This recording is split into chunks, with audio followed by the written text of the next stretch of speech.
ang world premiere sa world TV premiere ng GMA Prime series sa Pulang Araw na sobrang ganda. Talagang tumutok ang mga tao, trending kaagad siya. Ang galing-galing talaga. I guarantee you have to watch it. So eto, nakausap ko ang mga bida nito, yung apat sa kanila. Eto, panoorin po natin.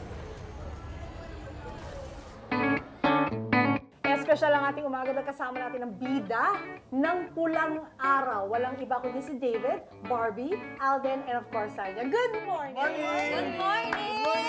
Wakey, wakey! How do you compare yung paghahanda mo from one to the next? I think mas heavy yung training ko dito, yung paghahanda ko dahil mas marami siyang internal conflict as a character. And syempre dun sa Maria Clara, medyo sa start medyo nagpapakit lang ako. But dito kasi very heavy, ang daming problema when it comes to his family, to his friends. Kumbaga, pipiliin niya yung mahal niya sa buhay, yung family and friends niya, or yung bayan niya. So, mas grabe yung preparations ko dito. Ikaw naman, Sanya, medyo mabigat yun sa'yo kasi comfort woman ka. And you mentioned kanina sa press con that you actually met them, right? Met them.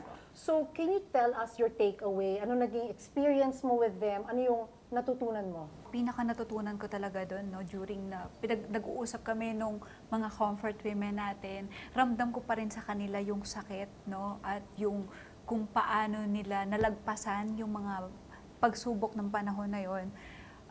Bumilib lang talaga ako sa kanila. Yun nga yung pinaka-isa sa mga natutunan ko na parang tayo may mga simpleng problema tayo. Bakit itong mga taong to mas malaki yung problema nila? Na swerte pa pala tayo, doon mo maiisip sa sarili mo na, uy, huwag ka masyadong malungkot kasi may mas matindi pang problema kaysa sa'yo. Alden, okay. Yes, Miss Lynn. Ito mga sinabi mo kanina, very interesting. Sabi mo, mabuhay ang Pilipinas na laging sinasakop ng dayuhan. And if you look at history, and you look at now, Yes. parang hindi pa rin tayo nalalayo, di ba? Yes. So ikaw, ano yung, kumbaga, how did playing this character affect your love for your country? And why do you think the next generation, the detached generation now, why do you think na kailangan nilang panoorin ng Pulang Araw? I think that's the purpose of Pulang Araw right now is for the youth especially, which is Pulang Araw serves as a reminder of who we really are. We are Filipinos. We have to be proud to be Filipinos. In real life, okay, how would you survive it? Talagang susubukin ako ng panahon. Feeling ko malaki ang maituturo sa akin ni Adelina. You know, living in that time. Gagawin ko rin talaga ang lahat para makita ko ulit ang mga mahal ko sa buhay. Na hindi talaga ako susuko. Ganun ako. Pinalaki ng nanay ko. How about Alden? Magiging membro ka ba ng Hukbalaha? Di ba? We are always at a mercy of a powerful country. And siguro I'd like to say maybe hanggang ngayon, may ganun pa rin mga aspeto sa buhay natin.